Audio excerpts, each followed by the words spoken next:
That we will see. Me detached from gender questions. Wow, this is something I kind of didn't expect from a woman. Rita Knott is one of the pioneers in guiding female entrepreneurs. A businesswoman herself who has gone through several transformations, she also possesses this collective wisdom that she gladly shares with others. It's not normal to be successful. So they are okay with microcredits, but not with the bigger credits. Oops. All times are very difficult, yeah. Both facts are known. Why they're not matching?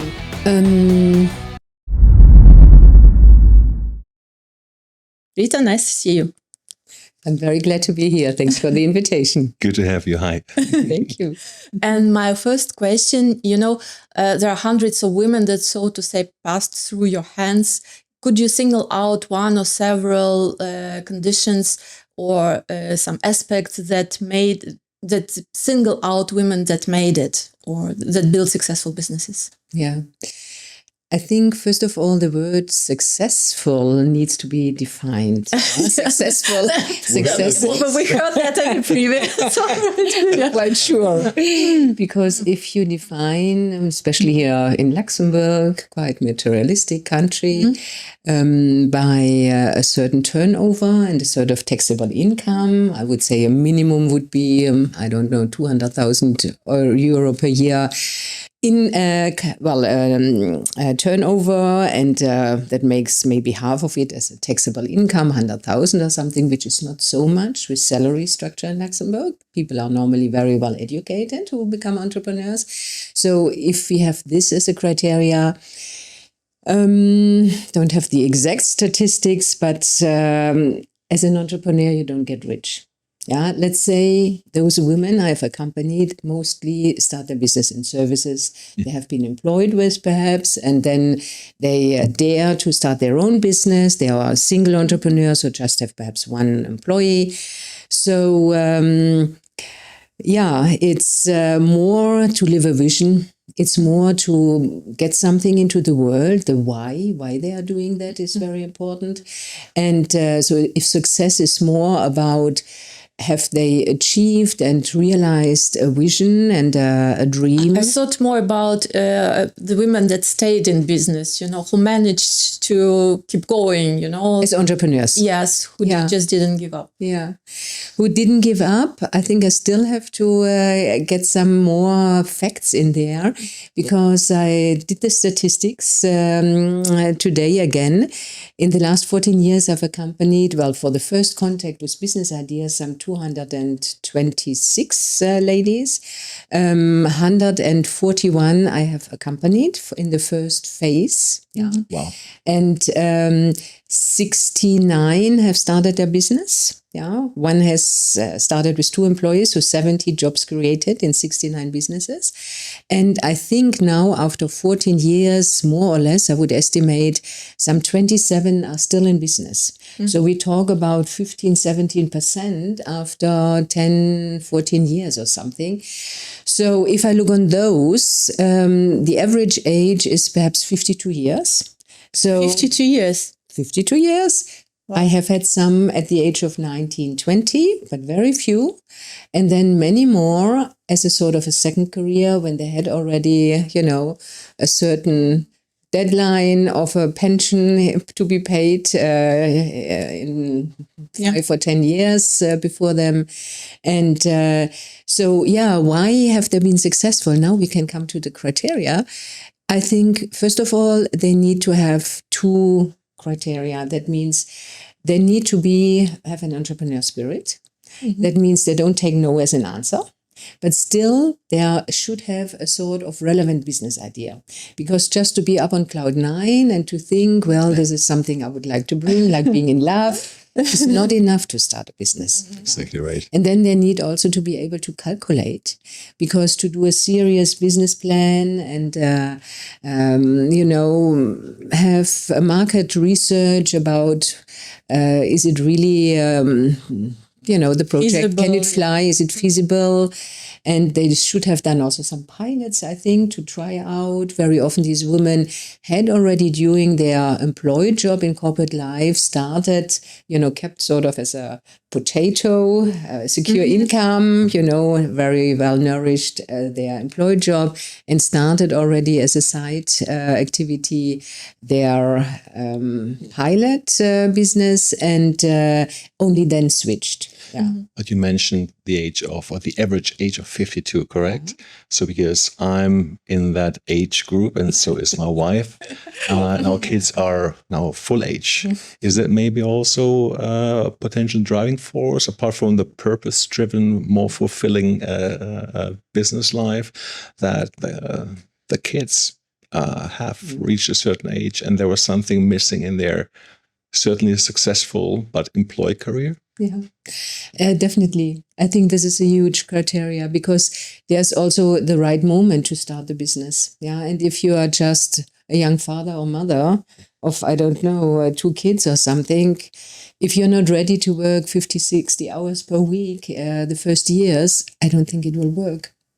Yeah, and then would you perhaps... First of all, you need to have the energy. You need to sleep also sometime, and the family is just, the kids are small just once. Yes. So I think it does not make sense, if the kids need you 10, 15 years, perhaps in a more intensive way.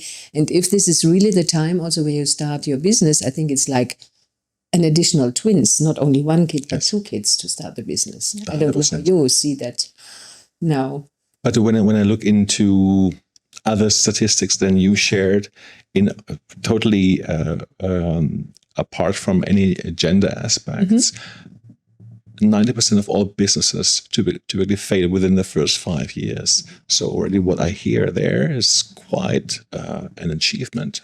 Certainly thanks to your guidance, of course, but also what I've seen in the startup ecosystem, that also female founders have a higher success rates. That's a fact. That's what I've seen in the statistics. And why is that? What could be a reason? I think this is in a way an obstacle also for women, that they are, we say they may have the imposter syndrome. Yeah, that is for me not the problem of the women.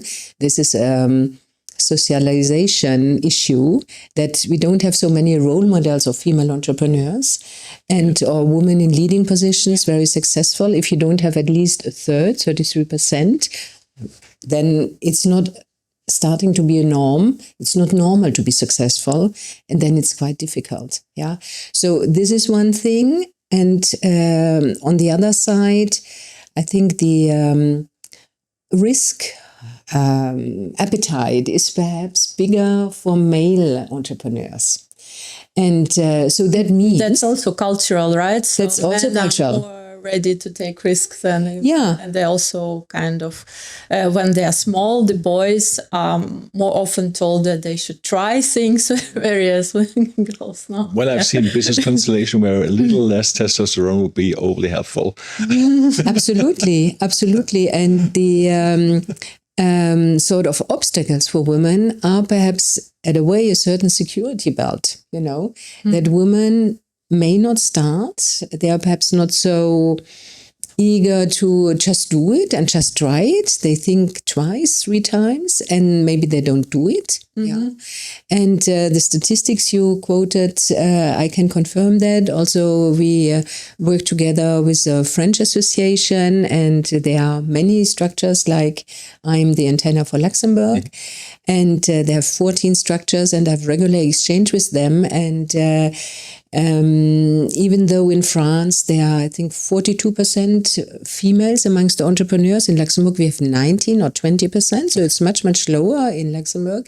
They confirm the same, that the survival rate of companies founded by women is higher. And I just did the statistics, so 15-17%, even after 14 years, is quite high. Well, it's a very small number. We cannot it's not really a research work. It's just my figures, sort of as a very small sample.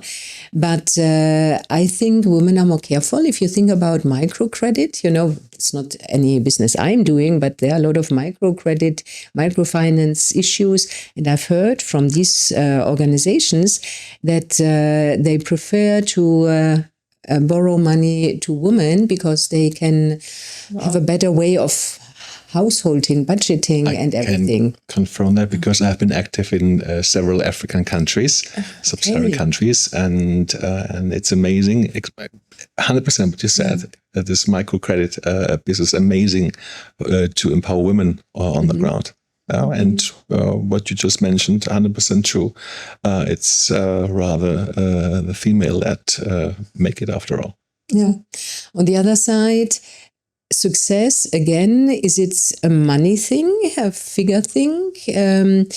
I hear also in exchanging, especially with my French colleagues who have these structures, 14 structures, like I have one here in Luxembourg in France, and they are observing also that women don't take themselves such high salaries in startups. So we have this gender gap. So less lifestyle. So this is perhaps also a way to survive longer. On the other side, if we think about pension schemes later on, there's sort of poverty at old age.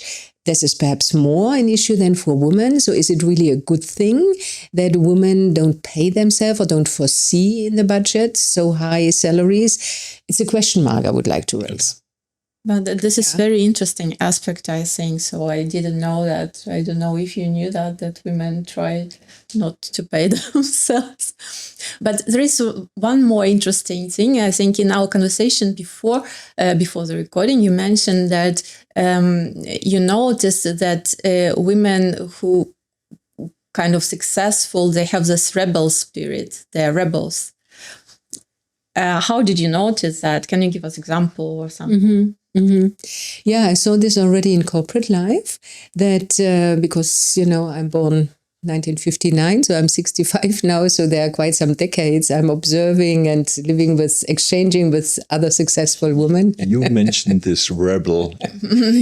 I mentioned this rebel. Was you at the end. Yeah, that's absolutely true. So, my father told me when I was 15, well, you go and do an apprenticeship in a bank. That's a safe money earned already before you get married and have children and so on. And then you stop working. And I said, well, that we'll see. It's so interesting outside. And so I did not do that. I did my A-level. Well, I didn't do studies then, but I left. I'm born in southern Germany, so I left Germany, came to Luxembourg, and this sort of, do I really want that? I have appetite for something else. I don't know exactly what, but let's see. And this rebel, not to take certain paths which are given from your parents or from friends or from society in general as granted, and to say that we will see. I think this is the criteria for all the women I met in the last 4 or 5 decades, also in corporate life, who made it up to leading positions where they were really, they were not really role models and they were really exceptional. They all had this, in my opinion, they all had this rebel character. And that's something super strong because we are from the same region. Yeah, we are. Live close to my sister, after all, which we found out. And in the 1970s, the husband could quit the job of the wife. It has required the husband to open a bank account, etc., etc. So we don't talk about medieval times. We're talking about the 1970s in Germany. So I can totally relate to that. It was in Luxembourg the same. Yes, 1975 or 72. So I came to Luxembourg in 1979, and was married in 1981. So you already was just open the bank, but just a couple of years ago, Yeah. And at that time, a husband could also forbid you to work. Not only, when you were married, that the husband could request that you stop working. That sounds very as you say, medieval, but it's not so long time ago. But then there is no wonder that there are no role models, or very few, right? And then, as we heard in our second episode with Diane, who shared with us her idea that it's more like women are trying to copy the style of men. Did you also notice that? Absolutely. And that was something for me really, how should I say, not interesting at all. Yeah. So I had, because I didn't have any role model from my family or friends in the society I grew up, I wanted to become an air hostess. And that was a typical female, it's a servant. It's like, in a cafe where you are serving. And but I love traveling and doing something with people. So that was the idea. Oh, that's an interesting job before you later do perhaps studies or something. Well, I didn't manage to join the airline at the time because they didn't hire in the year I did my A-level. Let me join in. So it has taken a slightly different career path. 26 years in one of the largest Israeli banks in senior leadership positions. So just slightly deviated from what you had in mind at the very first place. Yeah. Slightly, yes. And now I come back to what I wanted to say. I started there as a secretary. So it was still the idea that a woman, because I did not have this role model, this compass of a woman can also do it. And I did not have a proactive career plan. For me, I always knew I wanted to work because it's so interesting outside. I didn't want to stay at home. The house for me is nice. I love to cook. I love to bake. I love to eat, but just as a side activity, not as a main activity. But I could not imagine a woman, and here comes the sort of women at the time tried to copy men to be accepted in leading positions. That was not at all interesting for me. I think there were no real women anymore, and I could not identify it. Not at all attractive. But I thought a woman is there, to prepare things still. This is why I started as a secretary to the manager in that bank. But it was a different culture in that bank. And it was more by merit that I was nominated to do other things. And I asked also to do take over further responsibilities. That, after 19 years in the same organization, I made it as deputy general manager. And but I did all the mistakes possible also. And I was able to find this attractive because I had the first time, before I took this deputy general manager role, a female CEO who served as a role model for me. But you mentioned you have done all the mistakes possible. If there's one key takeaway of the last episodes we have had, that more or less, in other words, everyone said we are a product of our mistakes. In a way, I find it a little bit sad that if there would have been other coincidences, other, how should I say, certain things not going the way as they went in my life, I would never have become as happy as I am today, because I did not have a plan. I did not have it on the radar that a woman can also exercise power and remain female. Because this is what it is, what this woman gave me as a role model, that I saw, well, she is the general manager and she has children and she has grandchildren, and she can stay female, but she can also be very tough and be very demanding and exercise power. And in this combination,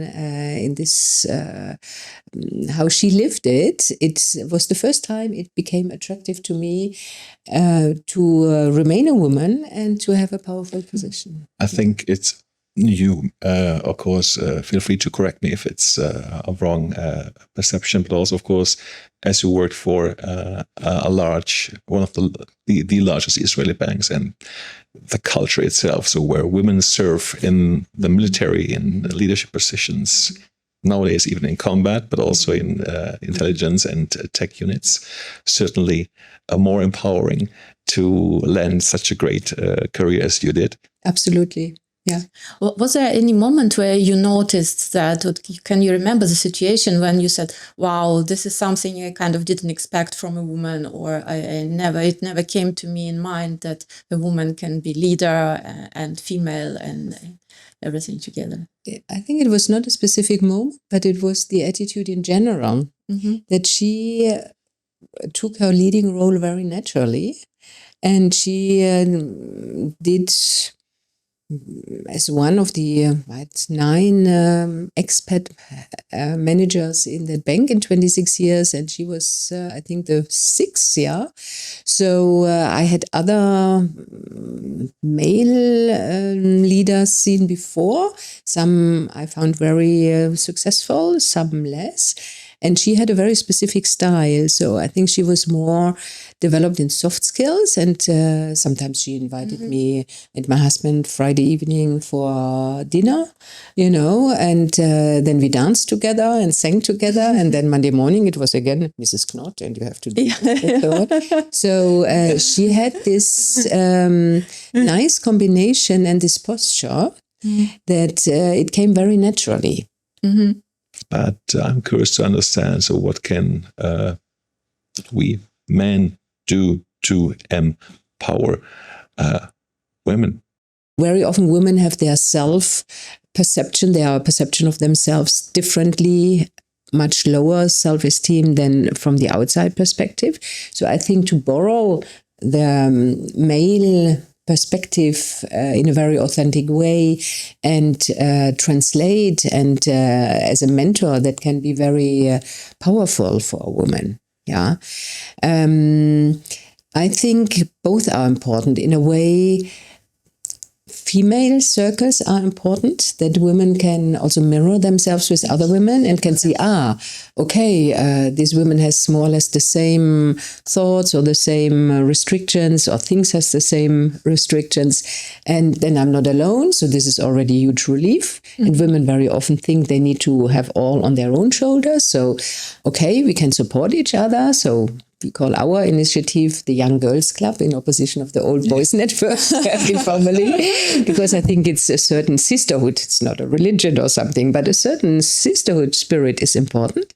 But as long as the decision makers in businesses are mostly men, it's very important also to network with men and to understand how we are socialized differently and how the same situation can be perceived from a man. And I think this translation and this support is very, very helpful. Rita, but what do you think, what are the most common obstacles that women entrepreneurs face compared maybe to male entrepreneurs? Perception also from outside. That means for women to obtain financing, a bank loan, is based on unconscious biases. Also, so they're okay with microcredits, but not with the bigger credits. That's what I really think. Yeah, we had been working in the past with banks just to overcome that, because it was on their agenda that they wanted for gender diversity, justice, to also train their employees who were the credit officers to be objective. Yeah. So this is, I think, something. As I said, it may also be an advantage, because if you're very curious, then your business, very careful, and you prefer not to take a bank loan. Maybe your business, you think 3 times before you start your business, and you don't do it if it's in a very, vulnerable phase, still the project. Yeah. But this is definitely something. And also you can see from all business angels, from all venture capital, I don't know, 3% or 5% of venture capital goes to female entrepreneurs. Yeah. Oops. Yeah. And the statistics prove VCs and other capital provider wrong, as we just found out earlier in our conversation, in terms of success rate, etc. So we should circulate this conversation to the right places. But this is known facts, this is what I'm wondering, like both facts are known. Why they're not matching? What's your opinion? I mean, it's written everywhere, right? The successful rate is higher with female entrepreneurs, but at the same time, for me, as I'm the minority part in this conversation today, if I listen to what I perceive is it's conscious and unconscious bias. Yeah, in many ways, it has always been like that. Potential competition, maybe in a domain that was male-led, as an example. Yeah, I could imagine that based on my own experience I made. But also women are perhaps feel more secure when they can look back and say, well, I've achieved this from the past until the presence now, and this I can deliver. Very often men, even in corporate life, if you have a job offering, if men sometimes bring 20% of match for the position, they say, well, I have the potential. So they sell the future and give me the job, I can do it. Well, you perceive this, okay, it's much more convincing. Women, if they have 80%, they say, well, I may not have the 20% missing because they didn't prove themselves right. Okay. Then, so I think this is also an issue in venture capital, that women are not selling themselves to the right extent, and not conscious about selling also a potential that this is important. If they have done other things in the past, how to translate this in the future and to sell this also actively. So I think it's on both sides, but we should not forget that if it's a startup with a lot of venture capital, very often the founders are younger. 25, 28, perhaps until 35. This is the age very naturally, biologically, where women can have children, well, perhaps until the age of 45. But if you want to have a family, and I've seen this, we had once been at a conference in Israel. Israel is named the Startup Nation. So we have analyzed this at a university together at a conference once. And it's very clear that even in a country where you have a lot of entrepreneurs, there are not more than 5 or perhaps 8% female founders, because family roles, the motherhood, you cannot extend until 50, 60 years old, or difficultly. And that is a fact. So this is also something that, the different roles in life may play. It reminds me of a situation years ago when my brother-in-law stepped back from his 100% job, from 100% to 80%, to give my sister the opportunity to get back to work. And he was laughed at by his male colleagues. It just springs totally to mind, which sums it up. By the way, in the same region where we stem from. Absolutely. And, in some countries, this attitude reminds me a little bit of Stone Age, Luckily, we live in a country here in Luxembourg where this in the last 10, 15 years has changed a lot, also with the parental leave, that it can be taken very flexibly. I even know in some Nordic countries, if a man doesn't take part of the parental leave, the woman can not even get hers. So, this is also something governments may perhaps think about, how they want to support this idea of how equally are the roles in other life areas distributed. Because if a man says, okay, I'll help you a little bit with the household and the child education, well, you are two to make the child, and you are two to live in this household. So this is perhaps even more a man can do to have this equal approach for roles. Yeah, even if for, men have been perhaps in the professional arena for thousands of years and women since a couple of decades, and in leading positions even less. But if really our perception, and also for our children, our perception should change, then it is important to discuss this in a way. And I think at the age your brother-in-law did this at the time, that was very courageous. Today, I've still seen also male executives in corporate lives who did this, and who, they were not really didn't really understand if it was partly also for that reason. But when there was a layoff round, an 80% was easier laid off than 100%, because it was perceived from an organization as lack of motivation. That's hard. I think there is room for improvement for those who want to have it all. Yeah, and that's also a question I hear very often. And I think for female entrepreneurs, this is a crucial question. Can I have it all at the same time? I think you can't. Because, I have just one daughter. She's now 48. I was always working full-time the last 17 years as entrepreneur and before all the other years as in corporate life. But I was a secretary to the manager until she had the age of 11, 12 years. So I was much more at home and much more concentrated on the house with a less complexity, a little less, much less complex job at work. Yeah. And I started to work 50, 60 hours when she was 15, 16 years old, where, okay, if the mobile works and the credit card works, it's already, I don't say it's enough as parent duties, but you can organize your parental care differently when they have a certain age. But if you work for 40, 45 years, then the question is, okay, when do we get the kids? And when the kids, they are just small ones. Yeah. And how can you share that? I want to go back a bit to this topic of entrepreneurship. You're also entrepreneur yourself, and you also was talking about mistakes. Could you share with us your major flops? Flop, perhaps. I had just one activity, one project which didn't see the light, let's say. Yeah. It was not really mine. It was somebody who suggested that I do this together.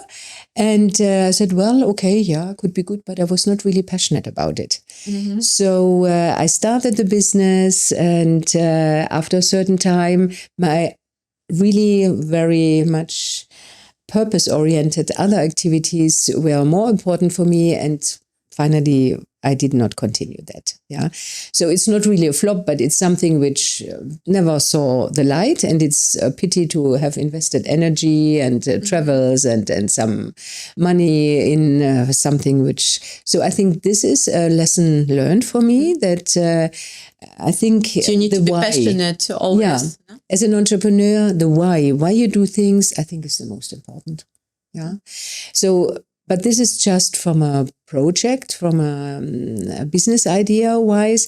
I think it was not really a flop because it still turned out, but to be just reactive, as I did not have any plan, any serious career plan, and I could not even imagine having my own business. This was this Israeli manageress who told me, you still have to study and you're capable to take this leading role. And I didn't believe it. Yeah. Really? So, no. So, yeah. And she sent me in a senior management assessment and together with another candidate and said, let's see who has the better result. And this person will get this candidate will get the role.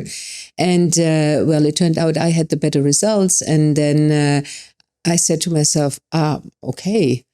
And the fact of, not having it on the radar, if you cannot imagine, you don't go for it. Yeah. So afterwards, I was like a fish in the water.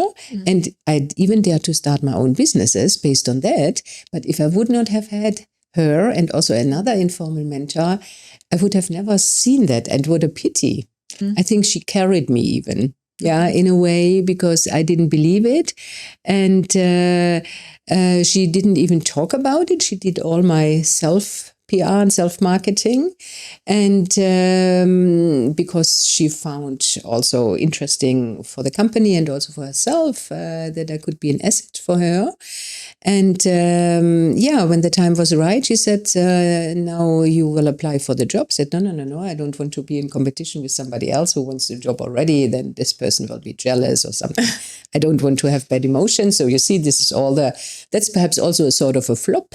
Yeah, that was before I became entrepreneur. But she translated it and she sort of showed me how it feels exercising power once I had it. But without her, I wouldn't never have gotten there.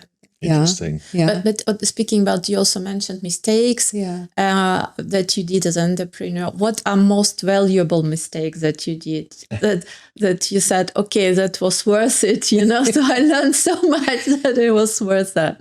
I would say perhaps sort of lessons learned more from entrepreneurship life. I think I normally like to have things under control. Yeah, because it feels more secure, you think at least, while you make plans, life happens, but at least you do plans. And this changed also when I became entrepreneur, that I was more proactive. So it was not that I just let life come and then I reacted. No, I proactively did something. But my lesson learned was you cannot be an entrepreneur just depending on yourself. If you don't have a support system, it doesn't work. So this putting all on my shoulders, my husband, he told me when the idea came up, he said, you have studied coaching and mentoring, you like this, you have been now 26 years in this company, what else is to be expected? Go for it. And I'm also backing you up. So this was a very important sentence, because without this support, there would have been too much uncertainty. Yeah. Also financially wise. And I think this is something for many entrepreneurs, and maybe women are more looking forward or looking for being more independent, not needing anybody. And this is a lesson learned, that you can't do it on your own. It's not possible. It's now 20 years. I'm having my own activities. The first years I was still in corporate life, and then the last 17 years I'm a full-time entrepreneur. So I think this is one lesson. And another lesson is, okay, you can make plans, but sometimes things turn out differently. A financing for a program or confirmed already, and then surprisingly and legally perhaps even not fair and correct, somebody cuts it. You're in the middle of a project, you have partners, and where should you take the money from? So these are things that you cannot have it all under control, and sometimes life sends you lemons, and then then you need to be able to make lemonade, and to say, okay, what can I do with what I still have now? And also this, not to take no as an answer, this looking always further and not looking too much back and say, oh, but I had this idea and it didn't work out. And this morning about why didn't it go the way I wanted it? But to say, okay, next step, what do you still have on the plate, and what is possible, and how can you do something with it? And that's a beautiful and unpredictable thing of entrepreneurship, just to quote our very first which is also very affirming what you just mentioned. And having a support system, even exchanges with other entrepreneurs, is so enlightening, because they all have similar issues. Yeah. What advice can you give to people who are just starting their businesses? Well, first of all, times are very difficult. If you have to think 3 times, I think, what business idea you want to bring into the world. Do a market research. Is there a need? How many competitors are already there? There are huge sort of tools like business generation model Canvas, very easygoing, easy usable tools to analyze and to do a proper business plan. And if already you are working in corporate life in a sector where your employer has already problems, and then you should never start your business in that area, because you are not there on the market yet. And if you don't have for 3 and 5 years financial reserves, except if you had won in the lotto and you have this reserve somehow, or you have your pension already and you have other income, then you really need to be able to calculate and to have different backup systems. So other ideas, I think there's a lot of change now with AI. There will be a lot of services which are not necessary perhaps anymore, will not exist anymore. So does the person have the right entrepreneurship personality? And it should not be like falling in love, to say, well, this is my idea and I will make a business out of it. Then do it as a hobby. Yeah, but 100%. Take support. There are in the ecosystem, also here in Luxembourg, so many support systems. So, and never quit a well-paying job just by the curiosity of wanting to do something. But if there is a passion, if you... Passion is not enough. Passion is not enough because that doesn't pay your bill. Exactly. At the end of the month, the bills. Could you please tell us 3 main lessons you learned in your life? Your ego may sometimes want something, and if things come out differently, to have the capacity to adjust. This is very important. Project yourself more in the future, because at a certain phase in life, certain things are important, perhaps, 10, 15 years later. So I see today with perspective, I've already my pension. I would like to work another 10, 12 years because I love what I do. But sometimes,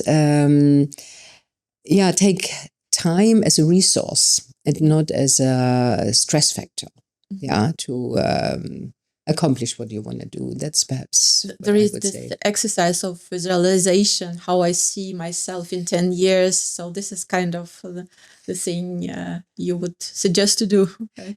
Absolutely. To see also when you sit in your garden chair at the end of your professional role, what was a must, what was a nice to have, to really be aligned with you in an authentic way, what your purpose in life is, but still also not to forget the other roles, because sometimes, we don't know, will we get ill, will our partner get ill, how long do we have in life, and work is not everything.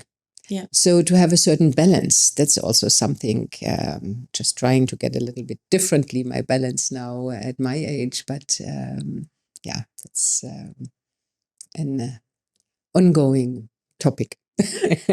Great. Thank you so much for this interview. Amazing. Thank you so much. Thank you for having me. Very nice. Great. Thank you for watching. If you liked our podcast, please subscribe, because it will tell algorithm that you liked our conversation and it will show you to more and more people.